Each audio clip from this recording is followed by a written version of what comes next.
et Jean-François Bec est avec nous en plateau pour cette première demi-heure.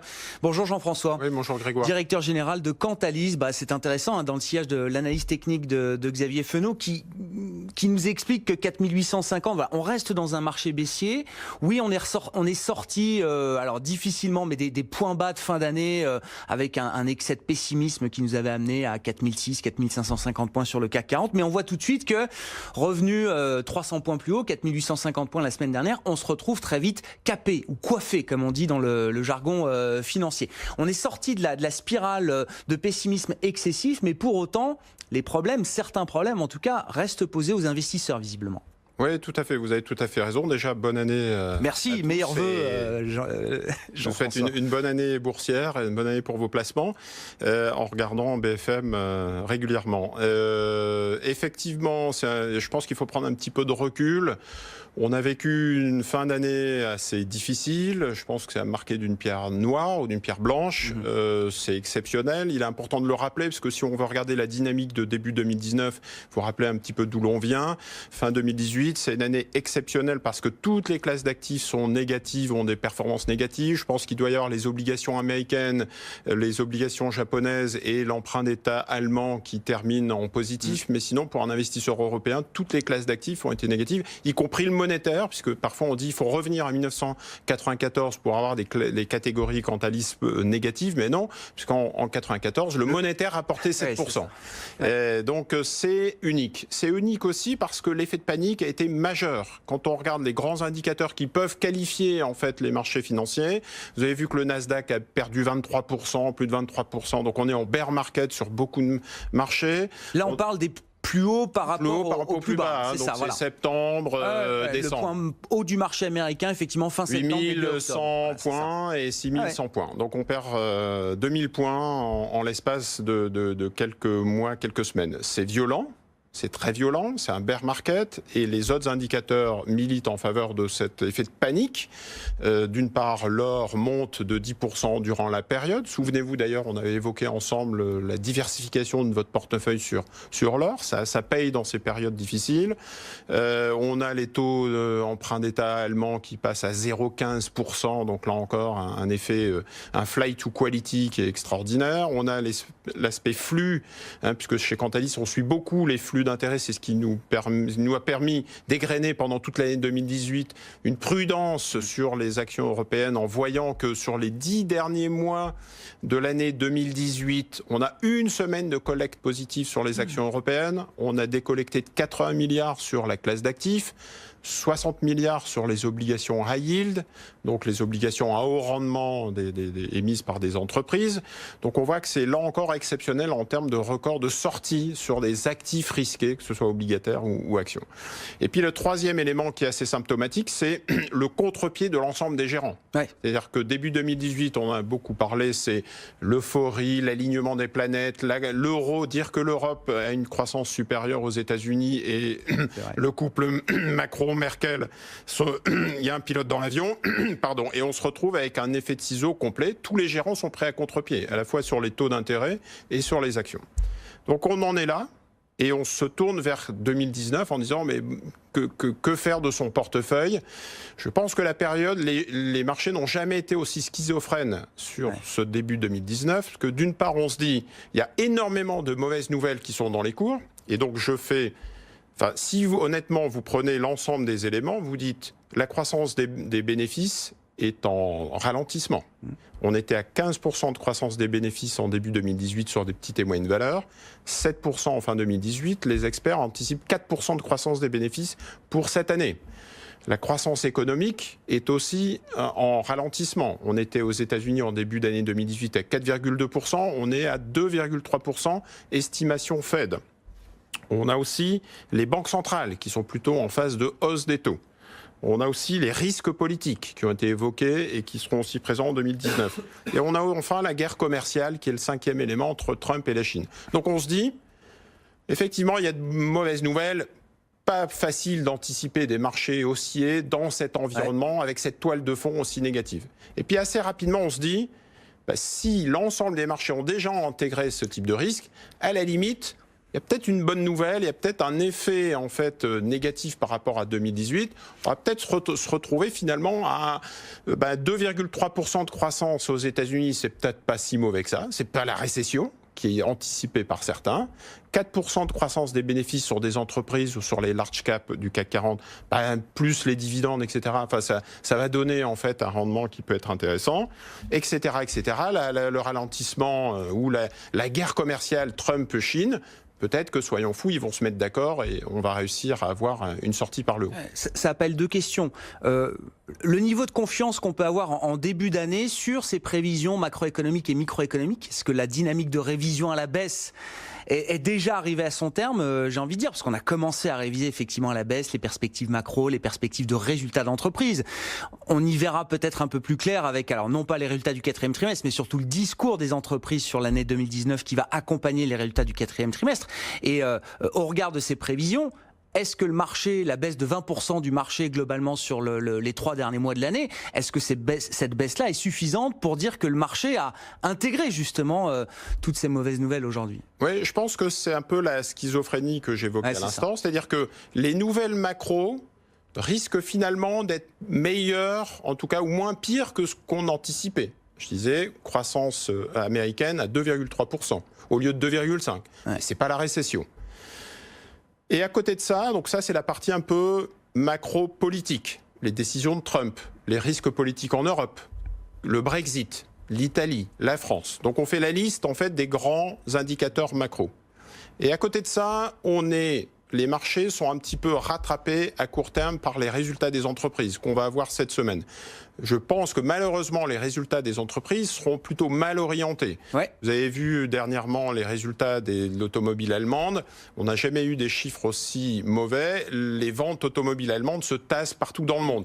Et on sort la carte chinoise, c'est-à-dire que le ralentissement mondial de la conjoncture, et en particulier de la Chine en tête, impacte l'ensemble de nos industries. Et donc les Allemands disent, nos produits sont de qualité, mais on marque le pas cette année. L'Apple a sorti la carte chinoise. Vous voyez, on marque le pas à cause de la Chine. Donc on va se retrouver en fait avec, dans les prochains mois, je pense, malheureusement, petit à petit des discours assez négatifs et des perspectives assez négatives de la part des entreprises et de la partie un peu bottom-up micro, où on va voir qu'effectivement la guerre commerciale a eu des effets, que le ralentissement chinois a eu des effets. Et on risque aussi en même temps d'avoir des annonces un peu macro qui vont peut-être sauver le marché et rassurer le marché. Et donc ça peut donner, je dirais, des marchés un peu compliqués. Non, mais c'est intéressant. Et on pourra parler des perspectives et de l'enseignement, de ce qu'il faudrait faire pour 2019 en conclusion. Il y a deux exemples intéressants aujourd'hui, dans des secteurs qui ont été des secteurs très compliqués l'an passé. Dialog Semiconductor dans le secteur des semi-conducteurs et Continental, équipementier automobile allemand. Les deux annoncent prévoir, Continental, une contraction de sa marge opérationnelle en 2019 et Dialog Semiconductor annonce un pré-chiffre d'affaires ou un chiffre d'affaires provisoire qui sort plutôt dans le bas de la fourchette. Donc plutôt des mauvaises nouvelles, en tout cas des nouvelles un peu difficiles. On a vu les deux titres baisser, notamment en Dialog Semiconductor qui baissait de 3% à l'ouverture. Eh bien, on voit actuellement les titres repartir à la hausse. On se demande, est-ce que sur certains titres, sur certains secteurs... C'est pas aller trop loin. Eh bien voilà, est-ce qu'on n'a pas intégré quand même l'ensemble des mauvaises nouvelles? On voit aujourd'hui des mauvaises nouvelles qui ne font plus baisser ces titres-là. Alors, regardez, le rebond du CAC 40, c'est plutôt la recherche des valeurs massacrées, cycliques, avec en tête Technip, Atos, Crédit Agricole, les bancaires sont recherchés. Et à côté de ça, des valeurs de croissance où on se dit, mais attendez, croissance en Chine, problème, donc valeurs de croissance qui ont plutôt bien performé. Les valeurs de luxe françaises, ça fait plus 100% sur les 3 dernières années, là où le CAC 40 a fait 0. Donc il y a peut-être eu des excès dans ce sens-là. Et ça fera partie, en conclusion, on en parlera, des enseignements pour 2019. Le luxe, effectivement, le luxe français notamment, qui pâtit un petit peu des chiffres commerciaux chinois qui étaient encore mauvais ce matin. La balance commerciale du mois de décembre qui montre un ralentissement de la demande adressée à la Chine et puis un ralentissement de la Chine elle-même avec une forte baisse quand même des importations. Le luxe luxe, LVMH en baisse de 2,5%, Kering et Hermès reculent de plus de 2% actuellement dans des marchés qui poursuivent leur séquence de consolidation après le rebond de début d'année, des marchés obligataires qui sont relativement calmes avec des taux quand même, alors qui ont servi d'amortisseurs dans cette dernière phase de marché très négative en fin d'année dernière et qui ont vraiment du mal à se redresser. On va en parler avec Yannick Lopez qui est avec nous par téléphone, gérant taux notamment chez Ophi Asset Management. Bonjour Yannick, merci d'être avec nous. Bon, peut-être un commentaire assez général. C'est vrai que le climat d'incertitude, on le connaît, on le décrit tous les jours. Les indicateurs macro qui se dégradent, on en a encore l'exemple aujourd'hui avec la balance commerciale chinoise ou la production industrielle en zone euro, par exemple. Tout ce climat continue de peser sur les taux obligataires. En Europe, par exemple, là, on voit un 10 ans allemand qui a du mal à sortir de la zone des 20 points de base, par exemple. 0,20% de rendement pour le 10 ans allemand, toujours en ce début d'année.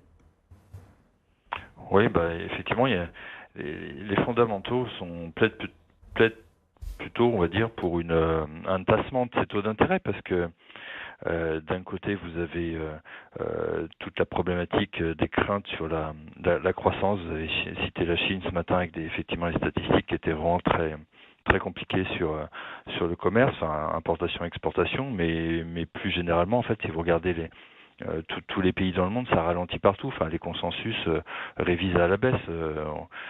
Si on regarde sur l'Italie, par exemple, on n'est plus qu'à un consensus de croissance en 2019, donc cette année, de 0,7% seulement. C'est quand même une baisse significative. Il y a 6 mois, on était sur un consensus qui était au-delà de 1%. On était à 1,2% à peu près. La France, ça se tasse également, un petit peu moins spectaculairement, mais quand même, on a un consensus qui est maintenant sur des niveaux de 1,5%. On était plutôt vers les 1,8% il y a 6 mois. Et puis en Allemagne, c'est pareil. Vous avez cité également tout à l'heure l'Allemagne avec un ralentissement du secteur automobile qui est pour beaucoup, qui compte pour 5% de la production industrielle. C'est très fort quand même en Allemagne. Évidemment, ça se ressent également dans les chiffres allemands, avec des perspectives de croissance en 2019 pour l'Allemagne qui tombe à 1,4%. Donc c'est vraiment global, c'est général, et donc les taux d'intérêt reflètent ces craintes sur le ralentissement économique. Il n'y a pas que ces explications, c'est une grosse part des explications, mais il n'y a pas que ces explications, il y a aussi la tendance sur l'inflation, puisque avec le décrochage violent qu'on a eu sur les prix du pétrole, on risque d'avoir en 2019 des indices d'inflation qui vont plonger. En Europe, on devrait avoir une inflation en deuxième partie d'année, toutes choses égales par ailleurs, donc à pétrole inchangé, on va dire, l'inflation devrait tomber sur des niveaux de 0,6-0,7% à peu près en glissement annuel. Donc on était au-delà de 2% il y a pas si longtemps, il y a quelques mois. Donc ça aussi, ça pèse sur les taux. Puis c'est globalement tout ce contexte d'incertitude. On pourrait rajouter le Brexit avec le vote demain hautement incertain. On peut rajouter aussi le shutdown aux États-Unis, puisque les démocrates et M. Trump ne se mettent pas d'accord sur le budget 2019 avec cette problématique du mur. Tout ça, ça converge et ça donne des valorisations sur les taux d'intérêt qui sont chers. C'est évident, probablement trop cher par rapport réellement aux fondamentaux, j'ai envie de dire quelque part, mais ce contexte pousse inexorablement les taux toujours un petit peu plus bas. Des marchés obligataires qui sont chers, donc je traduis, ça veut dire effectivement des taux souverains qui sont très très bas, des niveaux dramatiquement faibles aujourd'hui, alors même, Yannick, que depuis quelques jours à peine, la Banque Centrale Européenne n'est plus acheteuse nette du marché obligataire en Europe. Et je crois d'ailleurs que la semaine dernière était une semaine de test intéressante pour les émetteurs souverains en Europe, pour les pays qui émettent de la dette, parce que c'était une grosse semaine de rentrée en matière d'émissions obligataires. Je crois que 35 milliards d'euros ont été émis la semaine dernière par les gros pays, les différents grands pays de la zone euro, avec une BCE qui s'est désormais en partie retirée du marché. Yannick, est-ce que les choses se sont bien passées de ce point de vue-là? Est-ce qu'il y a quand même des points de surveillance particuliers à avoir au regard des programmes d'émission et des pays qui pourraient être peut-être les plus fragilisés par l'absence de la BCE désormais sur le marché? Vous avez tout à fait raison. La semaine dernière, ça a été une très grosse semaine, effectivement, en termes d'offres de papier. Effectivement, c'est un peu plus de 35 milliards qui ont été placés. Et traditionnellement, le mois de janvier est un très gros mois pour d'émissions. C'est-à-dire que les pays, les agences Trésor national place beaucoup de papier en fait en janvier. Et c'est vrai que la BCE a décidé d'arrêter ses achats nets. Alors qu'on comprenne bien, elle continue à acheter, mais en fait, elle ne fait que réinvestir les remboursements de son portefeuille. Mais c'est gros quand même, c'est quand même beaucoup d'argent. Pour vous donner un ordre d'idée, par exemple pour la France, la BCE va racheter environ 30 milliards de dettes françaises cette année par le simple fait des réinvestissements en fait de son portefeuille. En Allemagne, c'est environ 40 milliards, donc c'est quand même beaucoup d'argent. Elle est quand même présente. Mais vous avez raison. La France sur un programme brut d'émission de 200 milliards, c'est ça, grosso modo. Ouais, c'est tout à fait cela. Et l'Italie un peu plus autour de 250 milliards. Donc on est respectivement Italie numéro 1 et France numéro 2 en termes d'émissions par importance, on va dire. Et donc effectivement, on aurait pu imaginer que le mois de janvier commence plutôt avec des taux d'intérêt qui auraient pu remonter un petit peu parce que BCE moins présente, taux déjà extrêmement bas. Donc effectivement, ça aurait pu militer pour une petite remontée des taux. Keneni, c'est plutôt parti dans l'autre sens pour les raisons qu'on a évoquées juste avant de crainte globale. Donc manifestement, ce grand programme d'émission qui était un facteur de risque sur les taux d'intérêt est extrêmement bien absorbé. Donc c'est votre point également dans votre question, c'est que l'appétit est là, très clairement, pour les actifs obligataires souverains, donc peu risqués, j'ai envie de dire. Je le mets entre guillemets, peu risqués, parce que quand ces taux d'intérêt parlons-en aux Italiens. Ça pique un peu, voilà, c'est sûr. Ça pique un peu dans les valorisations. Et donc ça, c'est peu risqué, voire même, disons, pas risqué, osons ce mot, évidemment si on achète l'obligation et qu'on la porte jusqu'à l'émission. Si vous achetez une obligation à 10 ans française aujourd'hui, vous allez avoir une rémunération qui va être autour de 0,6% par an pendant 10 ans et a priori l'État français ne va pas faire défaut et donc du coup vous aurez effectivement un remboursement, donc un actif dit sans risque. Mais par contre en termes de valorisation de portefeuille, si les taux d'intérêt remontent de 10 points de base, vous allez le sentir immédiatement sur la valorisation de votre portefeuille, bien sûr, qui va perdre environ 1%. Voilà, donc c'est pour faire un peu court, mais c'est quand même assez sensible. Bon, à surveiller quand même, on surveillera ça parce que là on est au début de l'année, mais effectivement le fait que la BCE ne soit plus dans le marché, en tout cas plus en tant que acheteuse nette d'obligations souveraines, on verra comment se déroulent par la suite les programmes d'émission des pays les plus sensibles, on va dire, aux achats de la Banque Centrale Européenne. Merci beaucoup Yannick. Yannick Lepez qui est avec nous par téléphone quelques instants, responsable de la gestion de taux chez Ophi Asset Management. En conclusion, on se retrouve Jean-François Bête, directeur général de Cantalis. On évoquait avec vous tout à l'heure les risques qui demeurent, les questions, les interrogations de marché qui demeurent. Malgré tout, un marché qui s'est bien ajusté en prix, en valorisation. Qu'est-ce que ça nous dit là d'une allocation qui vous paraît appropriée ou des thèmes, des idées qu'on va chercher à capter dans les portefeuilles pour 2019 ? Alors déjà, j'insisterai sur effectivement 3 thèmes, flexibilité, liquidité et divergence, qui vont un peu rythmer 2019. La première, c'est la flexibilité, on l'a dit. Heureusement, on intervient dans des marchés qui ont baissé de l'ordre de 20% par rapport au plus haut. Donc, j'allais dire une approche un peu value. C'est les soldes. C'est Noël avec un peu de retard. Donc, on peut se faire des cadeaux. Donc, ça, c'est plutôt la bonne nouvelle pour ceux qui souhaitent revenir et qui ont été prudents fin de l'année dernière et qui peuvent maintenant faire leur marché. Mais flexibilité parce que la toile de fond, vous l'avez compris, est compliqué en ce début d'année, donc il ne faut pas partir sur un buy and hold one way. Il faut faire attention et pouvoir reprendre, réduire la voilure quand il faut. La deuxième thématique qui va rythmer 2019, c'est liquidité. Ouais. On est dans une crise de liquidité plus qu'un flight to quality, c'est un flight to liquidity. Je prendrai l'exemple du Nasdaq ou du high yield. Quand vous avez 60 milliards de décollecte sur le high yield, là où le marché fait environ... La dette spéculative. La dette spéculative, ça peut un peu plus de 10% qui sort en quelques semaines. Ouais. Vous vous rendez bien compte que vous ne pouvez pas sortir les actifs comme ça en une seconde. Et j'attire votre attention sur le fait que les ETF, les marchés des fonds des indiciels cotés, pèsent de plus en plus sur le marché américain. Vous savez que globalement, au niveau mondial, c'est 25% de l'industrie de la gestion. Aux États-Unis, c'est 50% sur les marchés actions aujourd'hui. Et c'est 50% entre les mains du retail, des investisseurs particuliers, plus les réseaux sociaux. Et vous voyez que de temps en temps, vous avez des flash crash. Quand les marchés américains montent, on n'en parle pas trop. Quand ça commence à baisser, bizarrement, vous avez un niveau de volatilité sur le Nasdaq qui part à 40%. Trop de cotations, des trop de cotations, exactement. Ça va se complique poursuivre. la vie des marchés, la cotation des marchés en cours. C'est un élément qu'il faut intégrer, qu'on n'avait pas dans les années 90, qu'on avait moins dans les années 2000 et qu'il faut absolument intégrer pour 2019, quelles que soient les classes d'actifs. Le troisième élément, c'est divergence, dispersion. Quand vous avez un marché européen qui fait moins 13%, vous avez des gérants qui font moins 31% et vous avez des gérants qui font plus 1%, comme Groupama, Action Europe, pour ne pas le citer. Donc vous avez, en fonction des secteurs, en fonction des valeurs, en fonction des pays, des performances qui vont être très très divergentes. Et je voudrais faire la même chose aussi, parler aussi des taux. On vient de parler des taux d'intérêt. Figurez-vous qu'entre un investissement en Italie ou un investissement en Allemagne, l'année 2019 et les élections européennes devraient militer en faveur d'une divergence en fait des taux d'intérêt sur les marchés européens, sur l'euro. Et donc on va avoir ce type de mouvement fort. Donc ça crée des opportunités, mais c'est aussi un élément à avoir en tête.